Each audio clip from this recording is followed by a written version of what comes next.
Better Life Media, America's leading source for life improvement, presents Stephen Covey. The Eighth Habit, from effectiveness to greatness.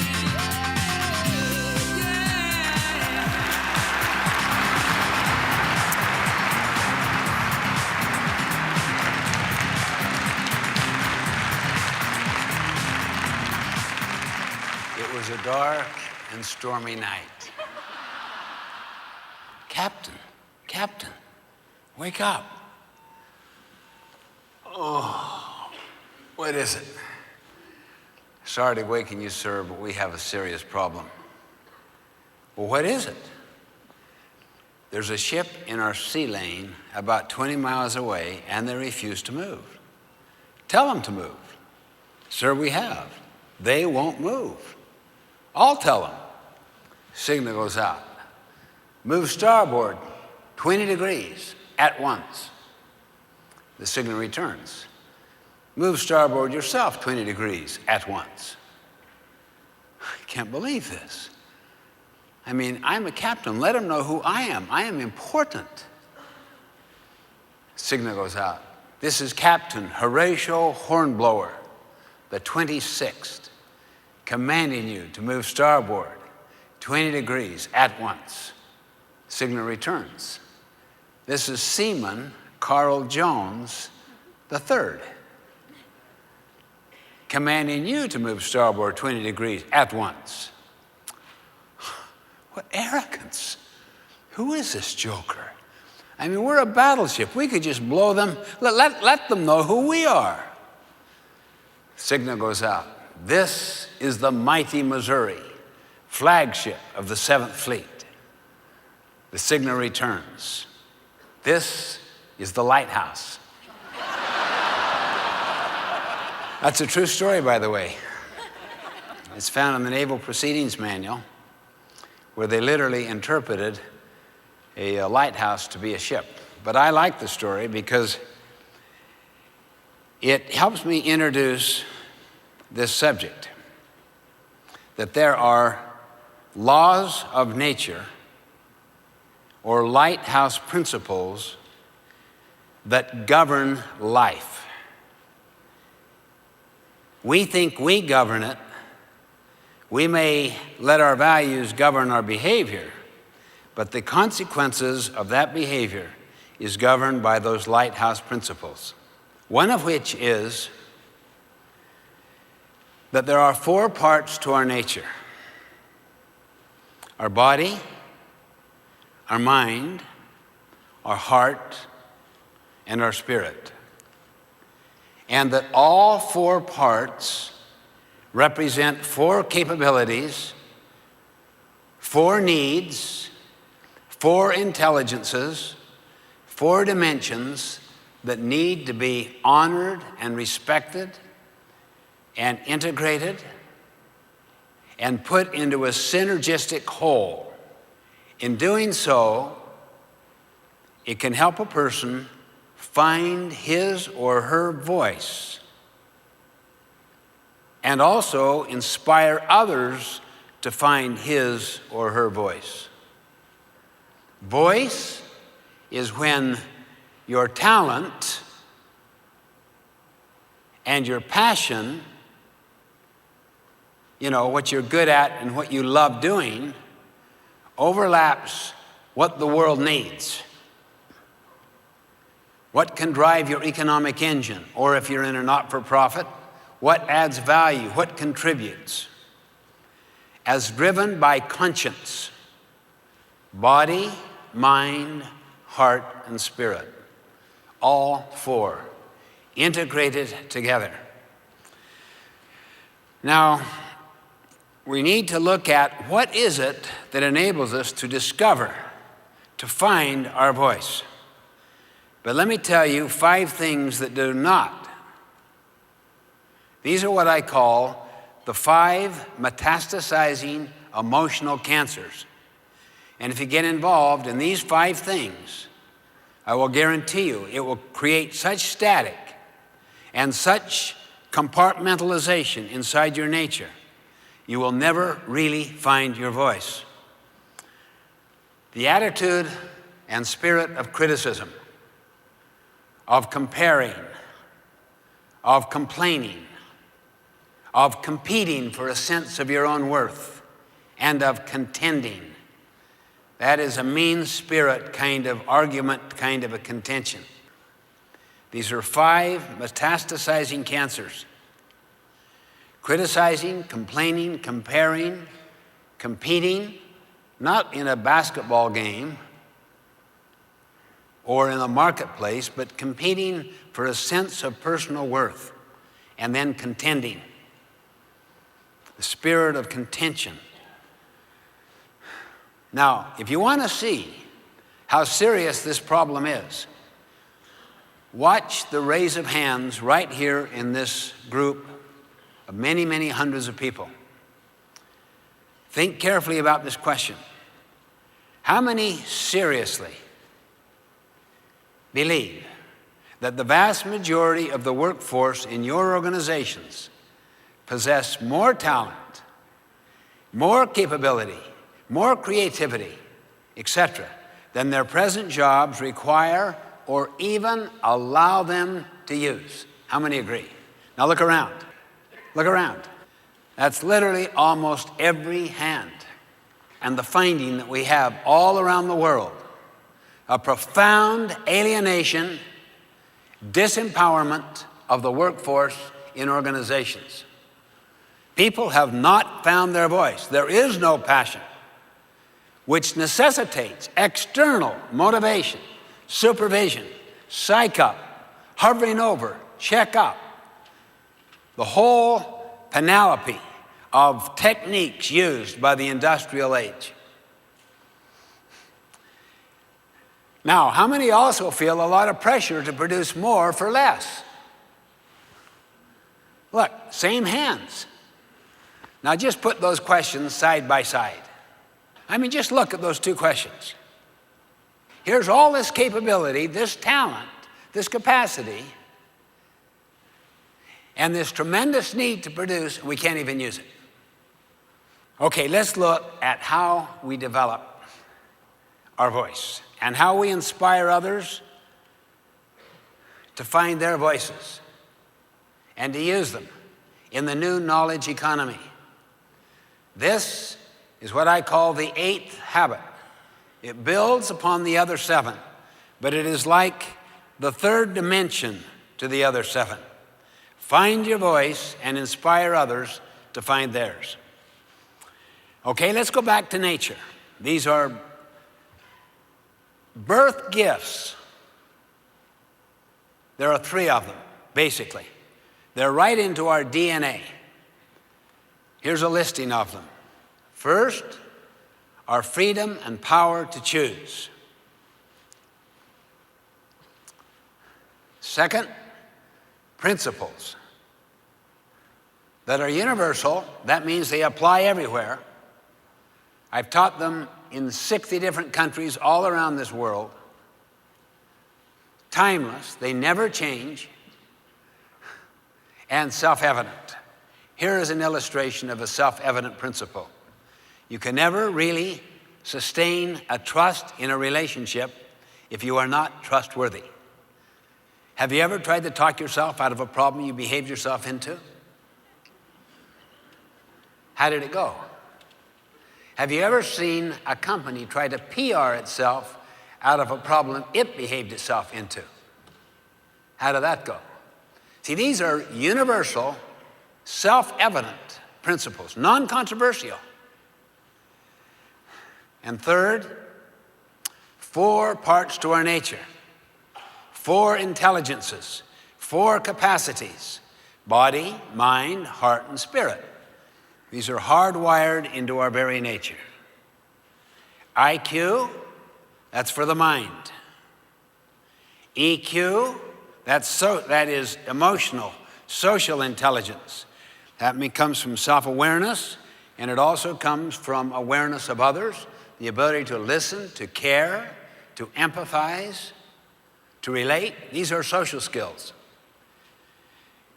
PQ is the intelligence of the body.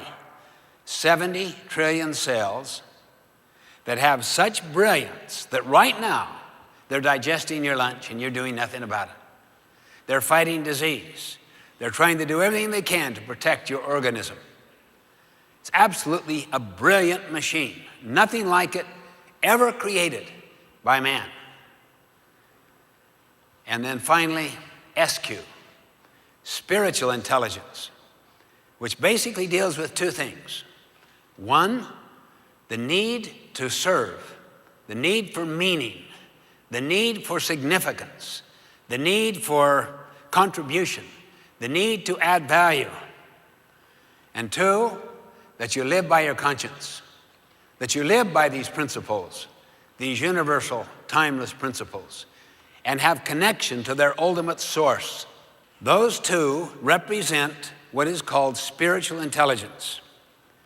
Let's contrast those last three intelligences. In fact, the first two and the last one. Here is a quote on spiritual intelligence. Unlike IQ, which computers have, and EQ, which exists in higher mammals, SQ is uniquely human and the most fundamental of the three. It is linked to humanity's need for meaning, an issue very much at the forefront of people's minds. SQ is what we use to develop our longing and capacity for meaning, vision, and value. It allows us to dream and to strive. It underlies the things we believe in and the role our beliefs and values play in the actions we take. It is, in essence, what makes us human. It used to be fringy, no longer.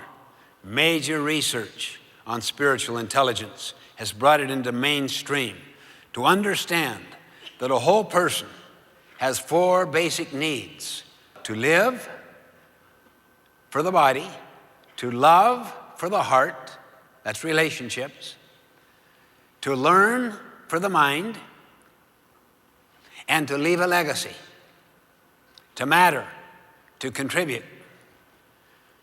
This is what a whole person in a whole job does. This is enabling them to find their voice in their job. Same basic underlying four dimensions: body, mind, heart, and spirit. For the mind, use me creatively. For the body, pay me fairly. For the heart, treat me kindly.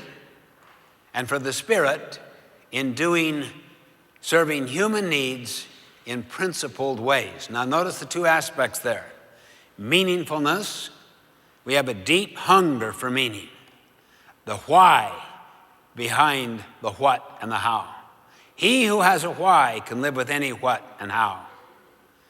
And to live with integrity, to live by one's conscience. Now, each one of those need to be cultivated and developed. Body, mind, heart, and spirit. You basically know some of the principles of developing the body, mind, heart, and spirit. How to keep the body healthy, strong. The mind alive, alert, learning, turning much of the television completely off, getting back to books. Learn, deepen your knowledge in broad fields, outside your own comfort zone. Learning to rebuild relationships that you care a lot about, that are wounded. That takes tremendous emotional power and spiritual power. You care about those people. And to constantly make contributions, to give back. Service is the rent we pay for the privilege of living upon this earth. Those four are constant, deep hungers and needs in us all. Work on these four assumptions. They deal with the four parts of our nature. For the body, assume you've had a heart attack. Now live accordingly. For the heart, assume that everything you say about another person they can overhear. Now speak accordingly. Always be loyal to the absent if you want to retain the loyalty of those who are present. Integrity means you live by the same set of principles in the totality of your life. For the mind, assume the half-life of your profession is 2 years. Now prepare accordingly. As we move into this knowledge economy in great speed, the constant need to invest in your education, experiences like this, online education, getting back in the different training programs, school, constant need for it. And then for the spirit, assume you had a one-on-one communication with your Creator. Now live accordingly. The cultivation of these 4 parts to our nature develops at its highest level what I call vision for the mind. Vision means you have the sense of what's out there. You cannot see it, but you see it in your mind's eye. You see the potential in another person.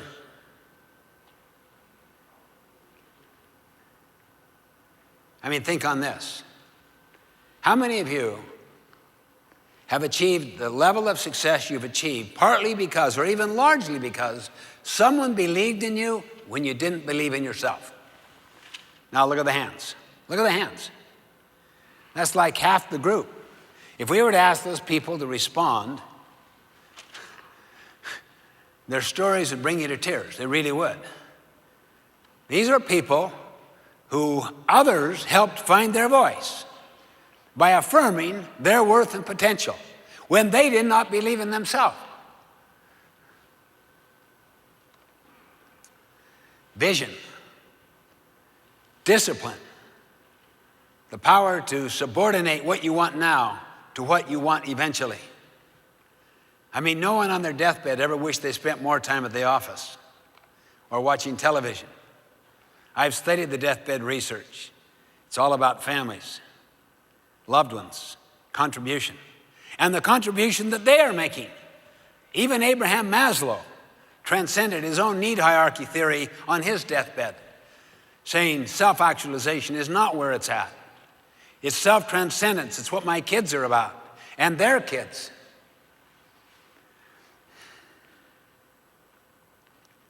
And then for the heart, passion. You feel strong about it. You're convicted. And for the spirit, conscience. These are the highest manifestations of the 4 intelligences: vision, discipline, passion, and conscience.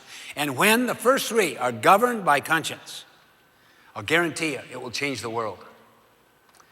It will lift the world. Compare a Gandhi with a Hitler. What one word separates those 2 individuals from what you see up here on the slide? It's conscience. Because both were visionaries, disciplined, and passionate. And Gandhi not only had conscience, in his vision, he saw an independent India, way beyond the vision and scope of the people of India. And he brought England to its knees, liberated 300 million Indians, and never was elected to any office.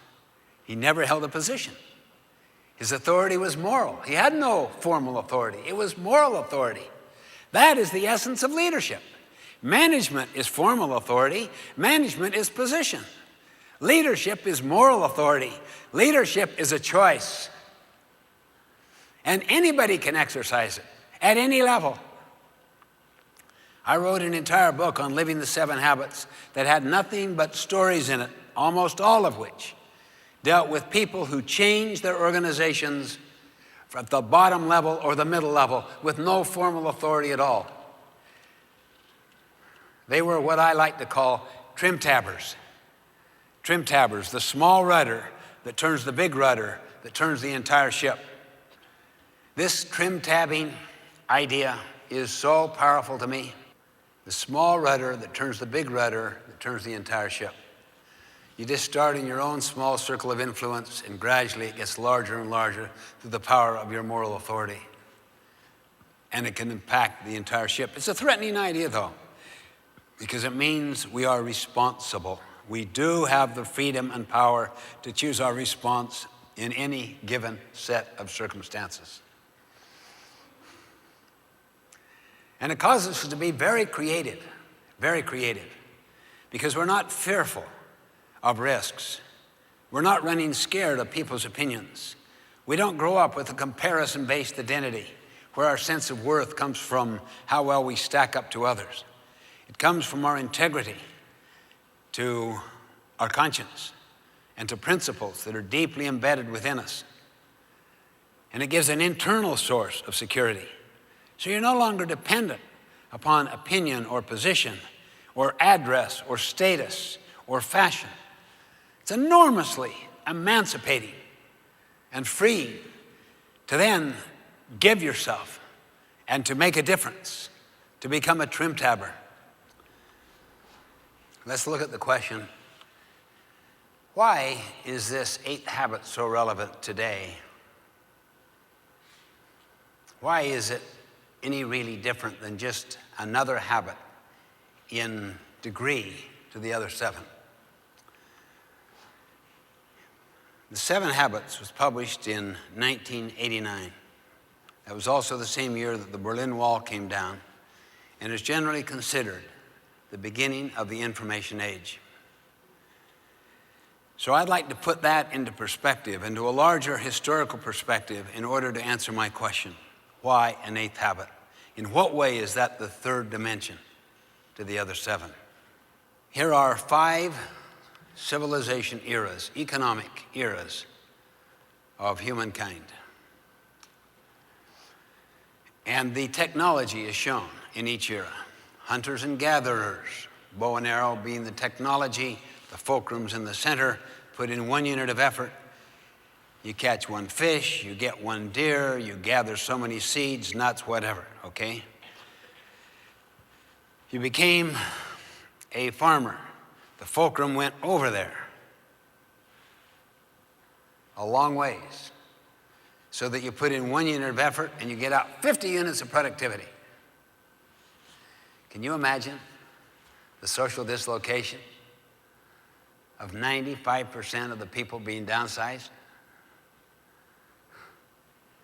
Imagine the new skill set they would have to learn, the new mindset, the new tool set. The industrial age.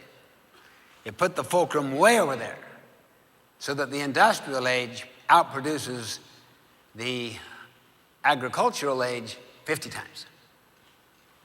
Specialization, mass production, efficiency, supply side management.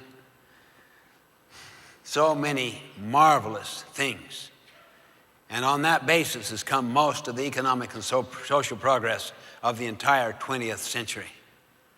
It comes from the industrial age. In fact, the farmers adopted the industrial model. And that's why an industrialized farm will outproduce a family farm 50 times. A little over 2.5%, 3% of the people in this country feed the entire country. Imagine the social dislocation again. Imagine the downsizing, the re-education, the retooling. Can you begin to get the sense of what I'm talking about? Because we move now into the information, knowledge worker age. It's a whole different world, literally. It's no longer a world of controlling people. It's a world of unleashing people. I mean, take the accounting concept that came from the industrial age model. You are an expense. Coming to this, participating in this is an expense. But if you buy a machine, what's that called? An investment. Isn't that interesting? People are an expense, things are an investment. That's the paradigm of the industrial model. And because most people are alienated and disempowered, then it puts the responsibility on who to do the so-called leadership and management? Those with formal authority. How do they do it? They carrot and stick them. Here's the carrot, here's the stick. If you produce, you get the carrot. If you don't, you get the stick. It's called the great jackass theory of human motivation. and causes profound alienation. I'll show you what else it causes. Close your eyes for a second, wherever you are watching this. Point, close your eyes, but don't peek. Point north, don't peek. Okay, now open your eyes and look around and see where people are pointing. I mean, look, literally.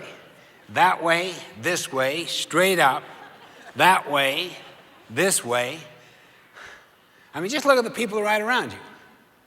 Do you want to have the same exact experience? Try it. Go to any group, any department in your organization that you work with. Or go to the top executive team. Just walk in and say, what's the number one high priority goal? And just see what they say. What's number one? Write them down. I'll guarantee it'll be just like pointing north. Well, if that is the case, and a person's purpose and value system and their priority goals drive every other decision, is there any wonder there is such profound misalignment? Just watch the difference as you go into any business, whether they're into the industrial age model or the knowledge worker age model. I'll guarantee you, it will be so vast. The one is so superior over the other. This is a little film we put together to communicate some of this data. We just did this in a soccer field just behind my home. These are some of our employees. It's called Goal.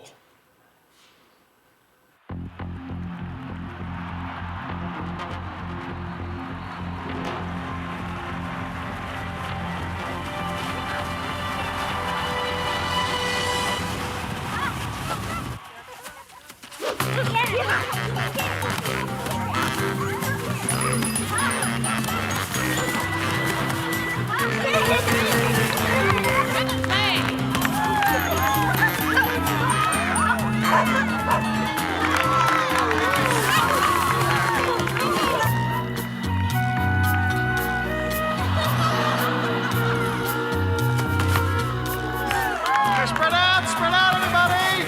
Spread out! Sophie, sweetie, pass it to Trent! Trent! Okay, that's good. Okay, guys, remember, do the thing we practiced. Remember? No, not that thing. The other thing we practiced.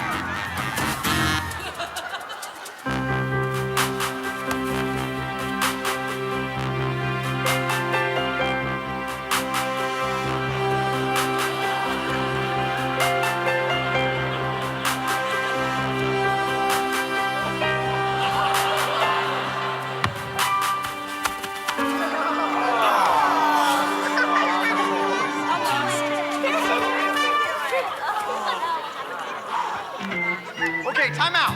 Time out. Everybody, come in. Come in now, everybody. Treats! I got treats! There we go. Okay, so here's what we're gonna do, all right? Andy, I want you out on the wing.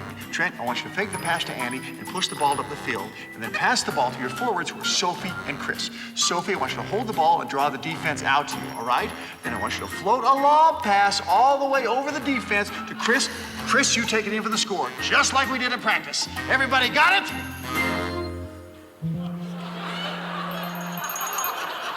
Let's go get him!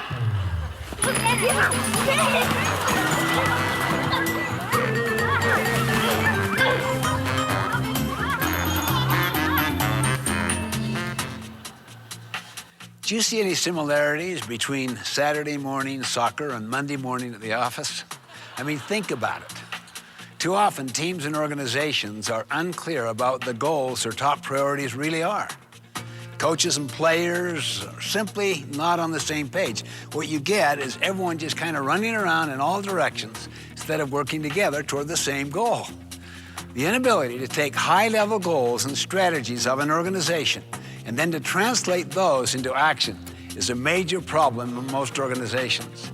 It's one thing to come up with great strategies and goals, but it's quite another to actually get them done. This is what we could call the execution gap.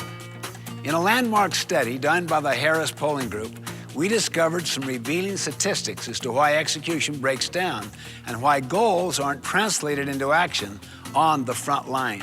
First finding, only 15% of those surveyed can actually identify their organization's most important goals or top priorities.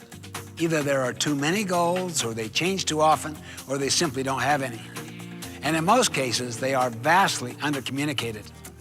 Just because the leaders are clear on what they want to achieve, it doesn't necessarily mean that the front line where the action really happens knows what the goals are. After all, in a very real sense, the front line produces the bottom line. Second, people may know what the goals are, but too often they haven't bought into them. Only 19% surveyed say that they feel passionate about the top goals of their organizations. That's only 1 in 5. There are a number of reasons for this, but the primary one is that they feel no ownership. They don't feel that they have input into what it's going to take to achieve the goal. They simply aren't emotionally connected to the goal. No involvement, no commitment. Third, those surveyed reported that they spend only 49% of their available work hours on their most important goals. The rest of the time is spent on urgent, but far less important activities. They get so distracted by urgent things that they neglect the most important things. Finally, people might know what the goals and top priorities are. They might even buy into them, but they don't know what they are supposed to do about them. In fact, 51% state that they personally do not understand what they are supposed to do to help the organization achieve its goals. Goals will not be executed until everyone clearly understands what the goal is and what they themselves specifically need to do to meet that goal. Once people are clear on what the goal is, then and only then are they free to try new and better ways to reach that goal. So the point is, to achieve goals you've never achieved before, you simply need to start doing things you've never done before. You might ask, is it possible to dramatically and measurably improve your team's ability to reach its goals? Can it really happen? My answer is absolutely. Just imagine the impact when everyone on the team is crystal clear about what the goals are. Imagine the energy and creativity that would be unleashed when everyone in the organization is committed and involved in achieving the goals. Consider the economic impact when everyone on the team is spending the majority of their time on top priorities. Just think what can be accomplished when every player on the team knows exactly what to do. The possibilities, my friends, are limitless.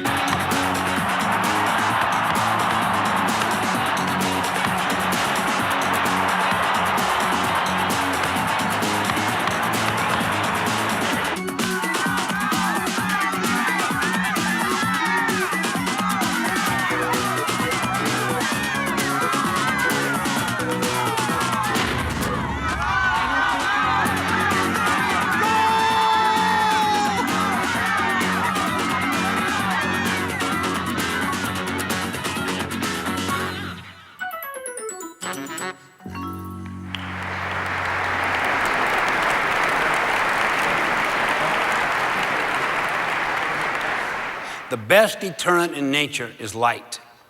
The best deterrent in organizational life is real-time information that is given to everybody. And that's what the new technology enables us to do. And you can literally clean a culture to where you get the 5th level, which is the principle level. That's illustrated by the compass. That's the age of wisdom, to bring principles that come from all of these different ages.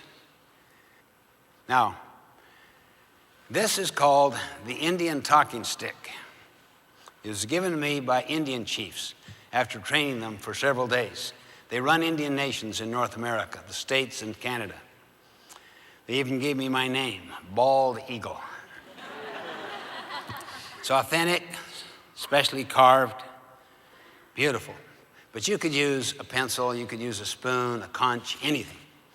The whole idea of it, and they taught this to the founding fathers, most powerful communication idea and technique I have ever found, ever.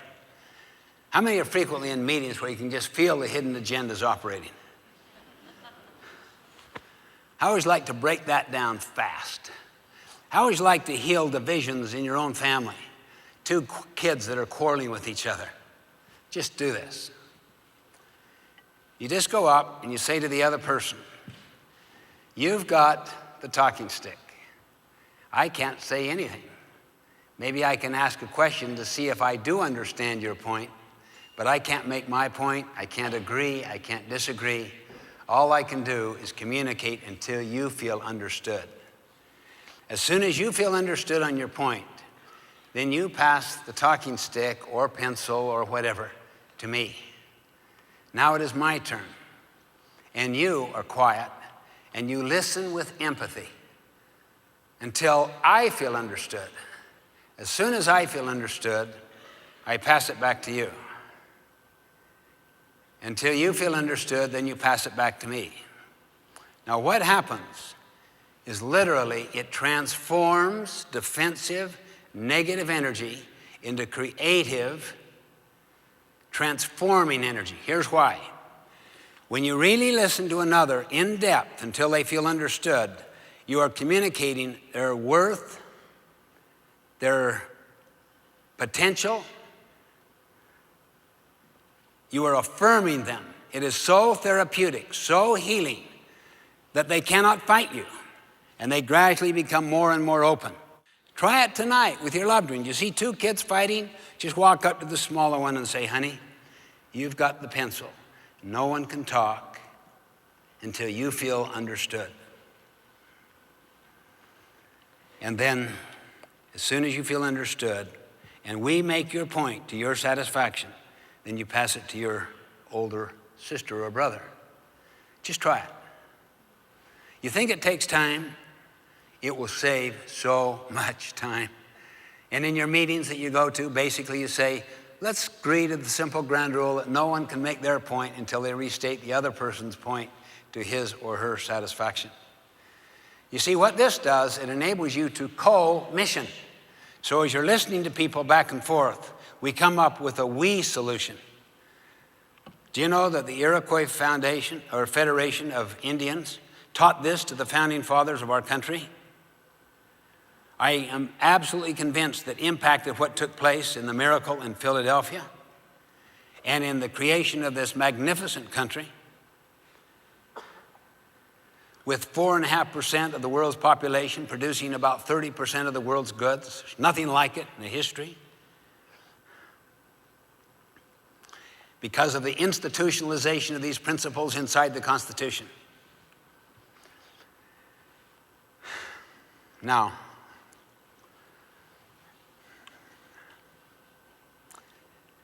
I want to suggest 3 challenges. I'm going to put these inside 3 circles. The first circle we'll call personal greatness. The next circle, leadership greatness.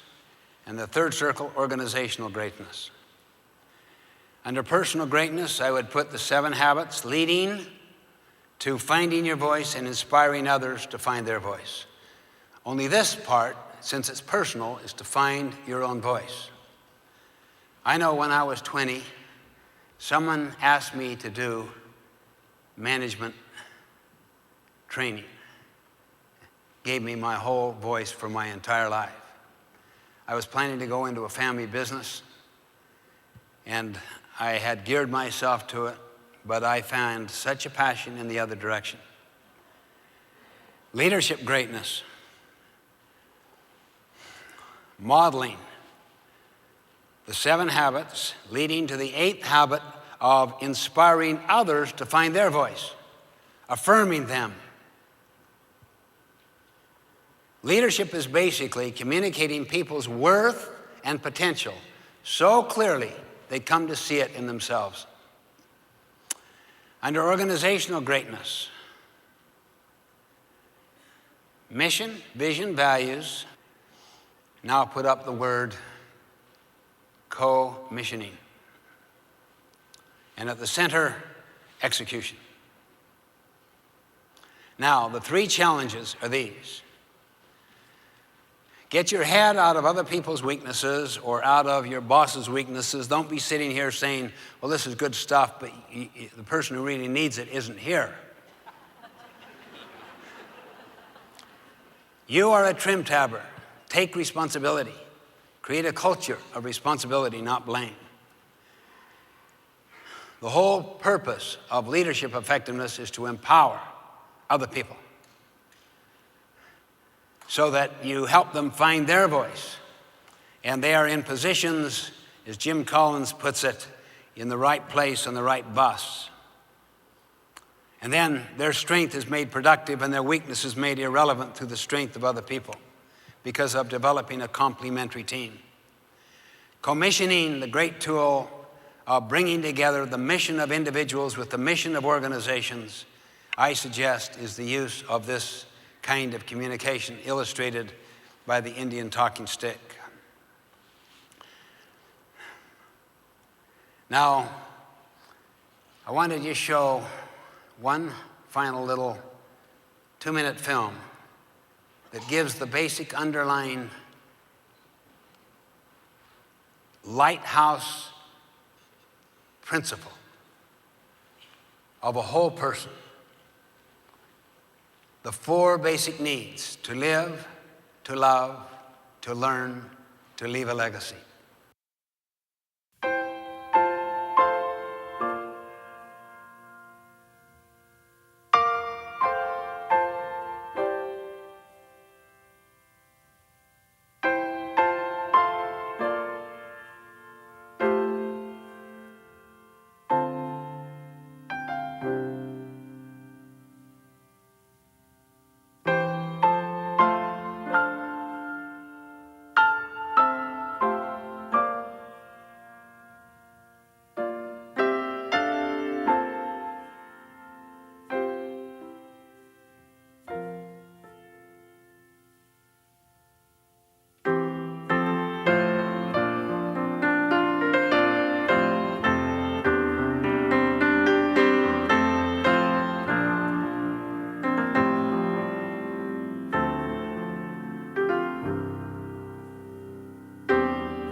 In summary, put up, if you would, the 7 habits diagram with the 8th habit as the 3rd dimension.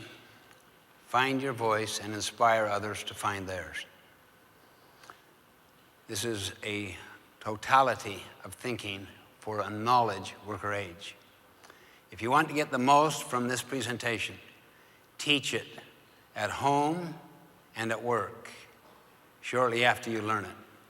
In doing so, you will learn it better, you'll commit to live it more, and it will make your own growth and change legitimate in other people's eyes because they see you actually learning. And remember also the 3 challenges: trim tab, empower, commission.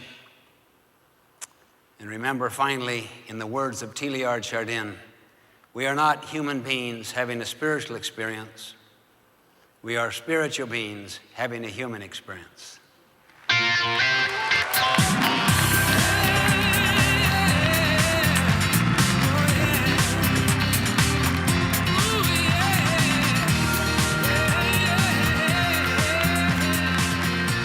We hope you have enjoyed this special presentation of Stephen Covey's The Eighth Habit, From Effectiveness to Greatness. For a copy of this program or any of Better Life Media's programs, visit our website at www.betterlifemedia.com. At betterlifemedia.com, you'll find all types of valuable life improvement information.